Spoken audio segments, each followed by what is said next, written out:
बोलबोल करता आणि हाणाही म्हणता म्हणता प्राजक्त तनपुरे भाजपावासी झाले. प्राजक्त तनपुरे 1 महिन्यापूर्वी किंवा आत्ताच्या 2-4 दिवसांपूर्वी भाजपवासी झाले असं म्हणणं अतिशयोक्ती ठरेल.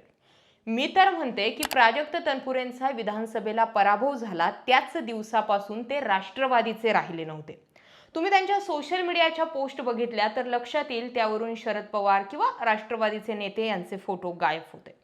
अनेक प्रश्न उत्तरं सुरू आहेत, पण या प्रश्नांचे उत्तरं शोधण्यापेक्षा अहिल्यानगर जिल्ह्याचं राजकारण कसे 360 डिग्रीमध्ये फिरतंय आणि ते भाजप एके भाजपमध्येच एकमेकांच्या विरोधात कसं फिरतंय हे समजून घेणं गरजेचं आहे. ज्यांना नगरचं राजकारण जवळून कळतंय किंवा जर जवळून ह्या अहिल्यानगरचं राजकारण बघतायत त्यांच्या लक्षात येईल.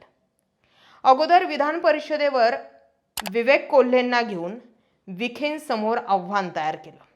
विखेंनी त्याच गोष्टीला छेद देत प्राजक्त तनपुरेंना भाजपात घेऊन त्यांना विधान परिषद देऊन विवेक कोल्हेंरूपी दिलेली विधान परिषदेला छेद दिला. सध्याच्या घडीला विखे विरुद्ध राम शिंदे हा सुप्त संघर्ष सुरू आहे. मी तर म्हणते राधाकृष्ण विखेंपेक्षा सध्याच्या घडीला सुजय विखे कमालीचे ऍक्टिव्ह आहेत.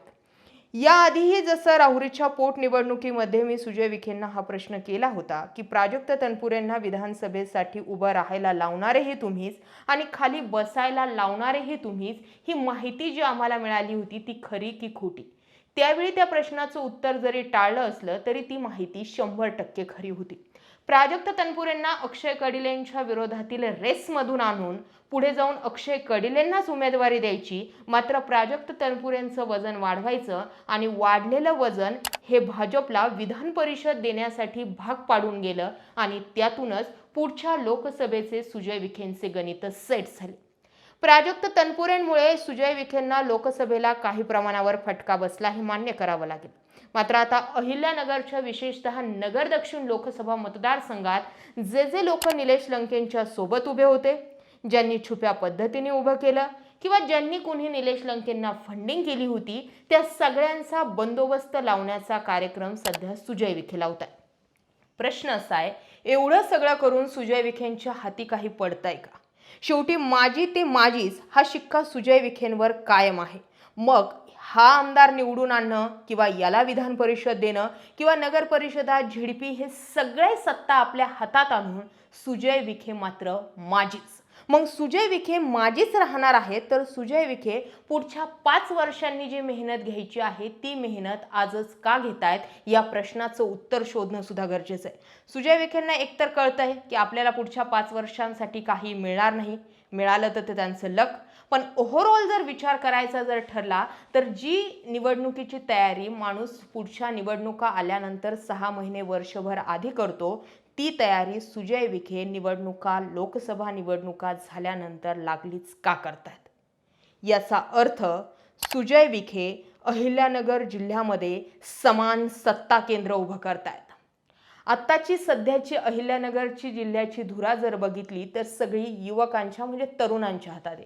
संगमनेरात सत्यजित तांबे, अमोल खताळ, इकडे विवेक कोल्हे, आशुतोष काळे, संग्राम जगताप, अक्षय कडिले, विक्रम पाचपुते हे सगळे तरुण व्यक्ती आहेत.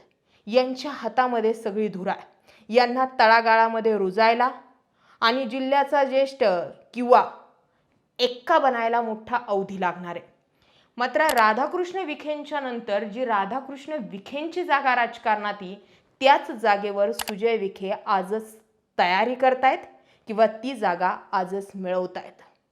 या सगळ्या गोष्टींचे इम्पॅक्ट येत्या लोकसभा आणि विधानसभा निवडणुकीमध्ये दिसतीलच. मात्र आता एकीकडे जर विचार करायचा जर ठरला तर निलेश लंकेंनी ताकद लावूनही त्यांची मागची ताकद संपल्याच जमा. निलेश लंके शर्तीचे प्रयत्न करतायत हे मान्य करावं लागेल. राणीताई लंकेंचं पुन्हा विधान परिषदेसाठी नाव चर्चेत आणणं ही सुद्धा खूप मोठी डेअरिंग म्हणावं लागेल. कारण जिथे विधानसभेला पराभव होतो त्या विधानसभेला पराभव होण्याचं कारणच मुळात घरातील उमेदवारी ठरते, तिथे विधान परिषदेला पुन्हा घरातील आणि तीच व्यक्ती उमेदवारीच्या शर्यतीत येते. एवढी मोठी डेअरिंग फक्त निलेश लंकेच करू शकतात. त्यामुळे आता विखे विरुद्ध निलेश लंके हा सरळ सामना असला तरी सुद्धा काही अँगलने जर बघितलं तर निलेश लंकेंना राजकीय दृष्ट्या अहिल्यानगर जिल्ह्यामध्ये लंगडं केलं गेलंय आणि हाच लंगडेपणा जो आहे तो येत्या काळामध्ये निलेश लंकेंना उभं करतो की कायमचा राजकीयरित्या लंगडाच ठेवतो हे पाहावं लागणार आहे. या सगळ्या घडामोडींकडे तुम्ही कसं पाहता कमेंटमध्ये जरूर व्यक्त व्हा. जय महाराष्ट्र.